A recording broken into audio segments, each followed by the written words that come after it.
लीला रचने में तो नटखट लड्डू गोपाल का कोई जवाब नहीं। लड्डू गोपाल अपने भक्तों के साथ बहुत खुश रहते हैं और उन्हें खुशियां देते भी हैं। ऐसी ही कहानी है यशोदा और नंद की, जिनकी खुशियों के लिए लड्डू गोपाल को एक साधारण बालक का रूप धरकर आना पड़ा और स्कूल भी जाना पड़ा। गोकुल गांव में यशोदा और नंद रहते थे। दोनों की शादी को 4 साल बीत गए थे, लेकिन उनकी कोई संतान नहीं थी। यशोदा और नंद दोनों लड्डू गोपाल के परम भक्त थे। वे रोज अपने घर में लड्डू गोपाल को स्नान कराते, उन्हें तैयार करते, भोग लगाते और उनकी पूजा करते। नंद गांव के मुखिया जी के खेतों में काम करता था। नंद के काम पर जाने के बाद यशोदा का सारा समय लड्डू गोपाल के साथ बीतता। वो उनके साथ खेलती, उनके लिए तरह तरह के पकवान बनाती और उन्हें खिलाती। खाओ खाओ न मेरे लड्डू गोपाल, आज मैंने आपके लिए खीर पूरी बनाई है। आपको खीर पसंद है ना? लो खा लो। कल मैं आपके लिए अपने हाथों से ताजे ताजे मक्खन निकालूंगी और आपको मक्खन का भोग लगाऊंगी। मक्खन का नाम सुनते ही लड्डू गोपाल ने सारी खीर झटपट खा ली। यशोदा जब अपने हाथ में खीर लेकर लड्डू गोपाल के मुंह के पास ले जाती तो खीर अपने आप कहीं गायब हो जाती। यशोदा ने देखा कि लड्डू गोपाल के मुंह में खीर लगी हुई थी। इसी तरह यशोदा लड्डू गोपाल को जो भी खिलाती वे बड़े प्यार से खा लेते थे। मेरे लड्डू गोपाल, क्या तुम नहीं चाहते कि हमारे आंगन में सचमुच का लड्डू गोपाल खेले? मेरी सूनी गोद कब भरेगी? बोलो, तुम तो मेरे बेटे हो ही। तुम चिंता मत करो, तुम्हारी जगह कोई नहीं लेगा, लेकिन मेरे सिर से बांझ का कलंक हटा दो। इसी तरह यशोदा लड्डू गोपाल से बातें करती और उनसे संतान प्राप्ति के लिए प्रार्थना करती। नंद भी लड्डू गोपाल का बहुत ख्याल रखता था। वो जब भी बाहर से आता लड्डू गोपाल के लिए कुछ न कुछ जरूर लाता था। यशोदा, ये लो, मैं लड्डू गोपाल के लिए मिश्री लाया हूँ। लड्डू गोपाल को दही और मिश्री बहुत पसंद है ना? उन्हें कल दही और मिश्री का भोग लगाना। हाँ, मेरे लड्डू गोपाल को दही मिश्री बहुत पसंद है। देखो कैसे खुशी के मारे मुस्कुरा रहे हैं। यशोदा और नंद जैसे भक्त पाकर लड्डू गोपाल भी बहुत खुश थे। उन्होंने नंद और यशोदा को अपना आशीर्वाद दिया और यशोदा की इच्छा पूरी हो गई। कुछ ही दिनों के बाद यशोदा के पैर भारी हो गए और 9 माह के बाद उसने एक सुंदर से बेटे को जन्म दिया। ये लड्डू गोपाल के आशीर्वाद से हुआ है। हम इसका नाम लड्डू रखेंगे। आपका बहुत बहुत धन्यवाद लड्डू गोपाल, आपकी कृपा से मेरी सूनी गोद हरी हो गई। अब यशोदा और नंद लड्डू गोपाल का पहले से भी ज्यादा ध्यान रखने लगे। समय बीतता गया। यशोदा और नंद का बेटा लड्डू भी धीरे धीरे बड़ा होने लगा। लड्डू रोज नंद और यशोदा को लड्डू गोपाल की सेवा करते हुए देखता। एक दिन, माँ, ये कौन है? तुम इन्हें रोज नहलाती हो, खिलाती हो, सुलाती हो। क्या ये सब काम ये खुद नहीं कर सकते? बाबा भी इनके लिए रोज कुछ न कुछ लेकर आते हैं। जो चीज मेरे लिए आती है वो इनके लिए भी आती है। आखिर कौन है ये? लड्डू बेटा, ये लड्डू गोपाल हैं। ये तेरे बड़े भाई हैं। जैसे मैं तेरे लिए सब कुछ करती हूँ, वैसे ही तेरे भाई के लिए भी सब कुछ करती हूँ। अच्छा, फिर तो मैं इनके साथ खेल सकता हूँ ना? हाँ, तू इनके साथ खेल सकता है।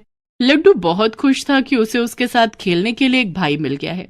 अब लड्डू रोज लड्डू गोपाल के साथ खेलता, उन्हें अपने साथ खाना खिलाता और उन्हें अपने साथ सुलाता था। लड्डू का प्रेम देखकर लड्डू गोपाल भी बहुत खुश थे। उन्हें भी लड्डू का साथ अच्छा लगने लगा था।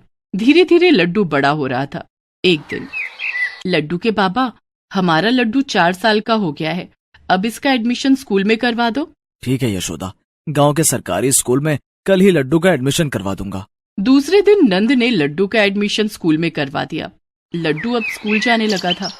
स्कूल जाने से पहले उसने अपने स्कूल बैग में लड्डू गोपाल को रख लिया। लड्डू बेटे, लड्डू गोपाल को यहीं रहने दो। माँ, मैं लड्डू गोपाल के बिना कैसे रहूंगा? वहाँ मेरा मन नहीं लगेगा। लड्डू बेटे, शाम को जब घर आओगे तब लड्डू गोपाल के साथ खूब खेलना, लेकिन अभी स्कूल में पढ़ाई करनी है ना। लेकिन माँ, तुमने कहा था कि लड्डू गोपाल मेरे बड़े भाई हैं। अगर मैं स्कूल जा सकता हूँ तो लड्डू गोपाल क्यों नहीं? क्योंकि लड्डू गोपाल को स्कूल जाने की कोई जरूरत नहीं है। वे बहुत ज्ञानी और विद्वान हैं। यशोदा ने लड्डू को समझाकर स्कूल तो भेज दिया, लेकिन लड्डू का पढ़ाई में मन ही नहीं लगता था। वो स्कूल में बैठकर सिर्फ लड्डू गोपाल को याद किया करता था। इस तरह लड्डू परीक्षा में फेल होने लगा, जिस कारण नंद और यशोदा परेशान रहने लगे। यशोदा मन ही मन लड्डू गोपाल से प्रार्थना करने लगी, हे लड्डू गोपाल, मेरे लड्डू को ना जाने क्या हो गया है, वो पढ़ाई करता ही नहीं है। आप ही कुछ करो ना प्रभु, आपके पास तो सारी मुश्किलों का हल है। लड्डू गोपाल यशोदा की प्रार्थना सुनकर मुस्कुराए। दूसरे दिन जब लड्डू स्कूल जाने के लिए घर से निकला तो रास्ते में लड्डू गोपाल एक साधारण बालक के भेष में लड्डू के पास आए और बोले, क्या तुम मेरे साथ खेलोगे? नहीं, मैं लड्डू गोपाल के अलावा किसी के साथ नहीं खेलता। लेकिन तुम कौन हो? मेरा नाम पुच्चू है, मैं पास के जंगल में रहता हूँ। क्या तुम मुझे अपने साथ स्कूल ले चलोगे? मैं तुम्हें अपने साथ स्कूल तो नहीं ले जा सकता, लेकिन मेरा पढ़ने में बिल्कुल भी मन नहीं लगता है। क्या तुम मेरे बदले में स्कूल जा सकते हो? हाँ, क्यों नहीं, मैं तुम्हारी जगह पर स्कूल जा सकता हूँ, लेकिन तुम ये बात किसी को मत बताना। ठीक है, मैं किसी को नहीं बताऊंगा। पुच्चू ने अपने चमत्कार से लड्डू का रूप धारण कर लिया। लड्डू ये देखकर बहुत खुश हो गया कि उसे अब स्कूल जाकर पढ़ाई नहीं करनी पड़ेगी। उसने पुच्चू को अपना भारी बस्ता पकड़ाते हुए कहा, ये लो, ये मेरा स्कूल बैग है, इसे लेकर स्कूल चले जाओ, तब तक मैं यहाँ खेलता हूँ। ठीक है, ये कुछ खिलौने हैं, इन्हें रख लो और इन्हीं के साथ खेलना। लड्डू के भेष में लड्डू गोपाल पीठ पर स्कूल का भारी बस्ता लादकर स्कूल की तरफ चल दिए। सारा दिन उन्होंने स्कूल में पढ़ाई की। स्कूल में मास्टर जी जो भी पढ़ाते, लड्डू गोपाल खूब मन लगाकर पढ़ते। बोलो बच्चों, आ से अनार, आ से आम, आ से अनार, आ से आम, ई से इमली, ई से ईंख, ई से इमली, ई से ईंख। अरे वाह लड्डू, आज तो तुम्हें एक बार में ही सब कुछ समझ आ गया। अब मास्टर जी को क्या पता था कि असल में लड्डू कौन है। लड्डू गोपाल मंद मंद मुस्कुराते और दिन भर पढ़ाई करते। मास्टर जी की सिखाई हुई हर चीज उन्हें याद हो जाती। वो दूसरे बच्चों की भी पढ़ाई में मदद करने लगे और लंच के समय में अपने बस्ते से खाना निकालकर भरपेट खाते। वो दूसरे बच्चों के साथ खेलते भी थे। शाम को जब वो स्कूल से लौटे तो उन्होंने लड्डू को वो सब पढ़ाया जो उन्होंने स्कूल में पढ़ा था। बोलो लड्डू, आ से अनार, आ से आम, आ से अनार, आ से आम, ई से इमली, ई से ईख, ई से इमली, ई से ईख। लड्डू गोपाल के चमत्कार से लड्डू को सारी पढ़ाई समझ में आने लगी और उसका पढ़ने में मन लगने लगा। अब रोज यही होता। लड्डू जंगल में बैठकर खिलौनों से खेलता और लड्डू गोपाल उसका रूप धरकर स्कूल चले जाते। जब वो स्कूल से लौट कर आते तो लड्डू को सब कुछ पढ़ाते। धीरे धीरे लड्डू बहुत होनहार हो गया। लड्डू गोपाल की पढ़ाई हुई सारी बातें उसे जुबानी याद रहने लगी। इसी तरह से समय बीतता गया और लड्डू बड़ा होने लगा। लेकिन अब भी लड्डू गोपाल उसका रूप धरकर स्कूल जाते और पढ़ाई करते। लड्डू सिर्फ परीक्षा देने स्कूल जाता। लड्डू के बाबा, हमारा लड्डू अब बहुत होशियार हो गया है। लड्डू गोपाल के आशीर्वाद से इसका पढ़ने में खूब मन लगता है और अपनी कक्षा में अव्वल आता है। हाँ यशोदा, ये सब लड्डू गोपाल की कृपा से ही हुआ है। लड्डू के बाबा, हम अपने लड्डू को आगे भी पढ़ाएंगे। धीरे धीरे लड्डू ने 10वीं की परीक्षा भी पास कर ली। वो पूरे गांव में अव्वल आया था। पढ़ाई के प्रति उसकी लगन देखकर उसके माता पिता उसे आगे पढ़ाना चाहते थे। लड्डू भी आगे पढ़ना चाहता था, लेकिन गांव में कॉलेज नहीं था। एक दिन, लड्डू के बाबा, हमारा लड्डू आगे पढ़ना चाहता है, क्यों ना पढ़ने के लिए हम इसे शहर भेज दें। यशोदा, बात तो तेरी ठीक है, लेकिन शहर रहने और पढ़ने का बहुत खर्चा आएगा। हम इतना खर्चा कैसे कर पाएंगे? लड्डू गोपाल चाहेंगे तो सब हो जाएगा। आप मुखिया जी से कहो ना कि लड्डू को पढ़ने के लिए शहर भेज दे। ठीक है, मैं कल ही मुखिया जी से बात करूंगा। दूसरे दिन नंद मुखिया जी के पास जाता है और सारी बात बताता है। हाँ हाँ नंद, लड्डू पढ़ने में बहुत तेज है। 10वीं में सबसे अव्वल आकर उसने पूरे गांव का सम्मान रखा है। शहर जाकर पढ़ाई करेगा तो हमारा नाम रोशन करेगा। मैं लड्डू को शहर भेजने और उसे पढ़ाने का पूरा खर्च उठाऊंगा। घर आकर नंद ने ये बात यशोदा और लड्डू को बताई। ये सुनकर लड्डू उदास हो गया। लड्डू उसी समय जंगल गया और पुच्चू को याद करने लगा। तभी पुच्चू यानी लड्डू गोपाल उसके सामने आ गए। क्या बात है लड्डू, तुम परेशान क्यों हो? क्या बताऊं पुच्चू, माँ और बाबा आगे पढ़ने के लिए मुझे शहर भेजना चाहते हैं। ये तो बहुत अच्छी बात है, लेकिन अब मैं तुम्हारे साथ कैसे खेलूंगा? और शहर जाकर तो मुझे ही कॉलेज जाना पड़ेगा ना, तुम तो वहां नहीं होगे। लड्डू, मैं तो हर समय हर जगह तुम्हारे साथ हूँ। मतलब तुम कौन हो? मैं वही हूँ जिसकी याद में तुम पढ़ाई नहीं करते थे, तुम्हारा भाई लड्डू गोपाल। और इतना कहते ही पुच्चू यानी लड्डू गोपाल अपने असली रूप में आ जाते हैं। अपने सामने साक्षात लड्डू गोपाल को देखकर लड्डू बहुत खुश हो जाता है। लड्डू गोपाल, आप शहर में भी मेरे साथ रहोगे ना? मेरे साथ कॉलेज चलोगे ना? हाँ लड्डू, मैं वहां भी तुम्हारे साथ रहूंगा, लेकिन अब पढ़ाई तुम्हें खुद करनी होगी। मेरे आशीर्वाद से तुम बहुत होनहार छात्र बन गए हो, इसलिए अब पढ़ाई करने में तुम्हें कोई दिक्कत नहीं आएगी। ठीक है, अब मैं घर चलता हूँ। कल सुबह मुझे शहर के लिए निकलना है, तुम मेरे साथ रहना। ठीक है लड्डू, जैसी तुम्हारी इच्छा, मैं तो सदा तुम्हारे साथ हूँ।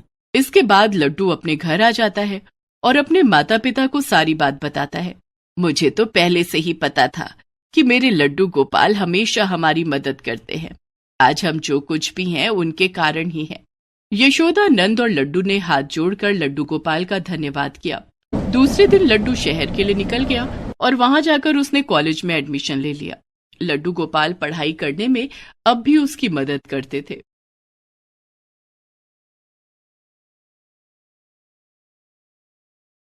मम्मी चलो ना, आपको और कितना मेकअप करना है अभी? बस 2 मिनट और। ओहो मम्मी चलो ना, वाटर पार्क में जब हम पानी में जाएंगे तब तो आपका सारा मेकअप वैसे ही धुल जाएगा। चुप कर, बहुत बोलने लगी है। जब बड़ी हो जाएगी ना तब तुझे समझ आएगी मेकअप की इम्पोर्टेंस। ना मम्मी, मैं तो कभी मेकअप नहीं करूंगी। बिल्कुल ठीक बेटा, और वैसे भी मेरी गुड़िया तो इतनी प्यारी है कि उसे मेकअप की जरूरत ही नहीं।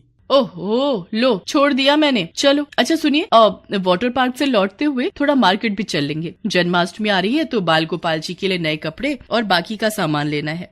बाकी का सारा सामान खरीद लेना मम्मी, लेकिन बाल गोपाल जी के कपड़े मत लेना। अरे पर ऐसा क्यों बेटा? जन्माष्टमी पर तो बाल गोपाल जी को नए कपड़े ही पहनाते हैं ना। हाँ मम्मी, पर इस बार भी बाल गोपाल नए ही कपड़े पहनेंगे, लेकिन मार्केट से खरीदे हुए नहीं। आप भूल गयी? इस बार तो हम बाल गोपाल के कपड़े खुद बनाने वाले थे ना। अरे हाँ, ऐसा सोचा तो था, पर बेटा टाइम निकालना थोड़ा मुश्किल है। कुछ मुश्किल नहीं है मम्मी, आप बस मुझे बता देना कि कैसे करना है। कपड़े मैं ही बनाऊंगी। अरे बाबा, जो करना है वो लौट कर लेना। अब चलें। और इसी के साथ मीरा और उसके माता पिता घर से चल पड़े। वो सभी वीकेंड पर वाटर पार्क घूमने जा रहे थे। मीरा बहुत एक्साइटेड थी, लेकिन ये एक्साइटमेंट वाटर पार्क जाने से ज्यादा किसी और बात को लेकर थी। मम्मी देखो, मैं बाल गोपाल जी को अपने साथ ले आई हूँ। हम लौटते हुए मार्केट से इनकी ड्रेस के लिए सब कुछ खरीद लेंगे। हम रेड कलर का कपड़ा खरीदेंगे और उस पर गोल्डन लेस लगाएंगे। और मैंने सोचा है कि मैं बाल गोपाल जी के लिए मोतियों की माला भी अपने हाथों से बनाऊंगी, तो उसके लिए कलरफुल मोती भी ले लेंगे। और हाँ, बाल गोपाल जी के लिए नई बांसुरी और मोर पंख भी तो चाहिए होंगे ना। हाँ हाँ, सब लेंगे बेटा, पर अभी तुम ये सब क्यों सोच रही हो? हम वाटर पार्क जा रहे हैं, तुम वहाँ जाने के लिए एक्साइटेड नहीं हो क्या? ऐसे नहीं है पापा, लेकिन बाल गोपाल जी का बर्थडे आ रहा है और वो तो सबसे इम्पोर्टेंट है ना। चलो भाई, आ गए वाटर पार्क। तुम दोनों गेट की तरफ चलो, मैं जल्दी से टिकट्स लेकर आता हूँ। मीरा ने अपनी फैमिली के साथ वाटर पार्क में खूब एंजॉय किया और फिर कुछ देर बाद, मम्मी वो देखो, वो आपकी फेवरेट राइड है ना, चलो अब उसी पर चलते हैं। नहीं बेटा, वहाँ बच्चों को नहीं ले जा सकते, तो रहने दो उसे। लेकिन मम्मी आपको तो उस पर जाना था ना। ऐसा करो, आप दोनों वो राइड ले आओ, मैं यहीं पर आपका वेट कर लूंगी। नहीं बेटा, हम तुम्हें यहाँ अकेले नहीं छोड़ सकते। मैं अकेली कहाँ हूँ मम्मी, मेरे बाल गोपाल तो है मेरे साथ। कविता, जब यहाँ आई ही है तो फिर दिल खोल कर मजे कर लो, फिर ना जाने कब मौका मिले। अच्छा ठीक है, पर मीरा तुम यहीं पर रहना, हमारे ठीक सामने। यहाँ से कहीं मत जाना तुम, ओके? हाँ मम्मी, आप जाओ पापा के साथ। इसके बाद कविता और सुनील राइड के लिए चले गए और मीरा वहीं पड़ी एक बेंच पर बैठकर अपने बाल गोपाल को निहारने लगी। उसे इस बात का जरा भी अंदाजा नहीं था कि अगले ही पल सब कुछ बदलने वाला था। सुनील और कविता एक बहुत ही बड़े झूले पर राइड ले रहे थे, जिसका संतुलन अचानक ही बिगड़ गया। झूला काफी जोर से हिलने लगा। उस वक्त सुनील और कविता काफी ऊंचाई पर थे, जहाँ से वो सीधे जमीन पर आ गिरे। मीरा को जब तक इस सब का पता चला, सब कुछ खत्म हो चुका था। उसके मम्मी पापा का साथ उससे हमेशा के लिए छूट चुका था। एक ही पल में मीरा अनाथ हो चुकी थी। इस हादसे के बाद पुलिस ने मीरा को उसके चाचा चाची के सुपुर्द कर दिया और यहीं से मीरा के लिए मुश्किलों का दौर शुरू हो गया। ए महारानी, सारा दिन ऐसे ही बैठी रहेगी या कुछ काम भी करेगी? मैं तो तंग आ गई हूँ इस आलसी लड़की से। जाकर रसोई में सारे बर्तन धो और फिर हम सबके बिस्तर भी लगा। चल उठ जल्दी से। हाँ चाची, मैं करती हूँ। अब चाची, जन्माष्टमी आने वाली है। तो तुझे उससे क्या करना है? मम्मी और मैं बाल गोपाल जी के लिए नए कपड़े बनाने वाले थे अपने हाथों से। हाँ तो अब ना तो तेरी मम्मी जिंदा है और ना ही मेरे पास इतना फालतू टाइम है, समझी? काम से बचने के बहाने मत बना और जाकर वो कर जो कहा मैंने। मीरा का घर और बाकी सब कुछ उसके चाचा यानी सुनील के छोटे भाई ने हथिया लिया, लेकिन फिर भी वो और उसकी पत्नी मीरा से बिल्कुल भी अच्छा व्यवहार नहीं करते थे। मीरा उनके लिए एक नौकरानी से बढ़कर और कुछ नहीं थी। मासूम मीरा ने सब कुछ बर्दाश्त किया, लेकिन अपने बाल गोपाल के लिए उसे कुछ तो करना ही था। अरे ये दुपट्टा, ये किससे पूछकर उठाया तूने और क्या कर रही है तू इसके साथ? चाची, मैं इससे बाल गोपाल जी के लिए नए कपड़े बना रही हूँ। क्या? तेरी इतनी हिम्मत? ये दुपट्टा मैं अपने लिए खरीद कर लाई थी और तूने इसका ये हाल कर दिया। ठहर जा, आज मैं तेरा दिमाग ठिकाने पर लेकर ही आती हूँ। इतना कहकर मीरा की चाची रसोई की तरफ गई और वहाँ से एक मोटा बेलन लेकर बाहर आई। वो बहुत गुस्से में थी। वो उस बेलन से मीरा को मारने वाली थी, लेकिन वो ऐसा कर पाती उससे पहले ही मीरा रोती हुई घर से बाहर निकल गई। ये सब क्या हो गया मम्मी पापा? अब क्यों चले गए मुझे छोड़कर? बाल गोपाल जी, अब क्या होगा? हम कहाँ जाएंगे? मीरा अपने बाल गोपाल के साथ सारा दिन इधर उधर भटकती रही और फिर रात को वो फुटपाथ पर ही सो गई। सुबह आँख खुली तो भूख के मारे मीरा का बुरा हाल था। मीरा फिर चल पड़ी। मार्केट में एक से एक खाने की चीजें दिख रही थी, लेकिन मीरा के पास उन्हें खरीदने के लिए पैसे ही नहीं थे। तभी अचानक एक आदमी मीरा के पास आया और उससे बोला, ए लड़की, क्या कर रही है यहाँ पर? चल हट यहाँ से, ग्राहकों के लिए रास्ता छोड़। अंकल, मैं हट जाऊंगी, पर प्लीज कुछ खाने को दे दो, बहुत भूख लगी है। ऐसे मुफ्त में कुछ नहीं मिलेगा। खाना चाहिए तो तुझे काम करना होगा। हाँ अंकल, आप बताओ ना, क्या काम करना होगा मुझे? मेरे होटल में झाड़ू पोछा करना होगा और बर्तन भी धोने होंगे, लेकिन इसके बदले में मैं तुझे पैसे नहीं दूंगा। हाँ, पेट भर के खाना खिला दिया करूंगा, वो भी रोज। मीरा छोटी भी थी और मासूम भी, इसीलिए उसने एक बार भी नहीं सोचा और उस आदमी की बात तुरंत मान ली। उस आदमी का नाम राम किशोर था। वो एक होटल चलाता था। उसने बड़ी ही चालाकी से मीरा को काम पर रख लिया, और वो भी सिर्फ 3 वक्त के खाने के बदले। लेकिन मीरा इसमें भी खुश थी। वो सारा दिन राम किशोर के होटल में काम करती और फिर होटल के बाहर ही फुटपाथ पर सो जाती। इतने मुश्किल हालात में भी मीरा ने बाल गोपाल का साथ नहीं छोड़ा और बाल गोपाल ने भी मीरा को थामे रखा।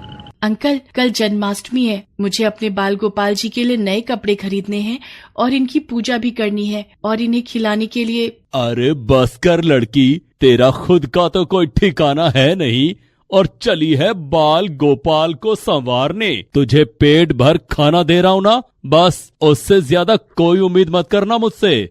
मीरा उदास हो गई और जाकर बर्तन धोने लगी। तभी राम किशोर से मिलने उसका एक दोस्त वहाँ पर आया। कैसे हो राम किशोर? काम धंधा कैसा चल रहा है? ऊपर वाले का करम है भाई। और अपना सोनू, वो कैसा है अब? बस यही मत पूछो मेरे भाई, उसे जब जब देखता हूँ मेरा तो कलेजा फटने लगता है। पूरे 5 साल हो गए उसे बिस्तर पर पड़े पड़े, शरीर का कोई हिस्सा हिलने का नाम नहीं ले रहा। बड़े से बड़े डॉक्टर को दिखा लिया पर कोई फायदा नहीं हुआ। भगवान ही जाने क्या लिखा है मेरे बच्चे के नसीब में। इतना कहकर राम किशोर फूट फूट कर रोने लगा। दरअसल 5 साल पहले उसके बेटे सोनू को अचानक तेज बुखार आया और फिर उसके पूरे शरीर पर लकवा मार गया। तब से वो बिस्तर पर ही था। क्या डॉक्टर और क्या नीम हकीम, राम किशोर सब कुछ आजमा चुका था, लेकिन सोनू की हालत में बिल्कुल भी सुधार नहीं आया। वैसे तो इससे पहले भी मीरा ने सोनू के बारे में होटल के दूसरे कर्मचारियों से थोड़ा बहुत सुना था, लेकिन उस दिन राम किशोर से सारा हाल सुनने के बाद उससे रहा नहीं गया। वो सीधे राम किशोर के पास गई और उससे बोली, अंकल जी, ये लीजिए, ये मेरे बाल गोपाल जी का मोर पंख है। इसे सोनू भैया के तकिए के नीचे रख देना, फिर देखना मेरे बाल गोपाल उन्हें कैसे ठीक कर देंगे। मैंने इनसे कहा है सोनू भैया को ठीक करने के लिए, और ये मेरी बात हमेशा सुनते हैं। राम किशोर को मीरा पर बिल्कुल भी विश्वास नहीं था, लेकिन फिर भी उसने वो मोर पंख उससे ले लिया और रात को उसे सोनू के तकिए के नीचे भी रख दिया। फिर अगले दिन, मीरा, ओ मीरा, कहाँ है तू? क्या हुआ अंकल जी, मुझसे कोई गलती हो गई क्या? गलती नहीं मेरी बच्ची, तूने तो वो कर दिखाया जिसकी मैंने उम्मीद ही छोड़ दी थी। इतना कहकर राम किशोर ने मीरा को गले से लगा लिया। तभी पीछे से सोनू वहाँ आया। उसे अपने पैरों पर खड़ा देखकर वहाँ हर कोई चौंक गया। सुशीला, देखो, यही है वो जिसने हमारे बच्चे को फिर से हमें लौटा दिया। नहीं अंकल जी, ये सब तो मेरे बाल गोपाल जी ने किया है। देखिए कैसे मुस्कुरा रहे हैं, आप इन्हें थैंक यू कह सकते हैं। हाँ बेटा, हम तुम्हारे बाल गोपाल जी को थैंक यू भी कहेंगे और आज इनका बर्थडे भी खूब अच्छे से मनाएंगे। तुम्हें इनके लिए जो चाहिए वो सब मैं तुम्हें दिलवाऊंगी। क्या सच में aunty? Thank you aunty. Aunty नहीं बेटा, तुम अब से मुझे मम्मी बुला सकती हो। हम तुम्हारे बारे में सब जानते हैं, लेकिन तुम इतना जान लो कि आज से तुम अकेली नहीं हो, क्योंकि आज से हम तुम्हारे मम्मी पापा और सोनू तुम्हारा भाई है। मीरा के लिए एक ही पल में जैसे सब कुछ बदल गया। उसने मुस्कुराकर बाल गोपाल को देखा और उन्हें गले लगाते हुए बोली, थैंक यू बाल गोपाल जी और happy birthday. Please subscribe this channel.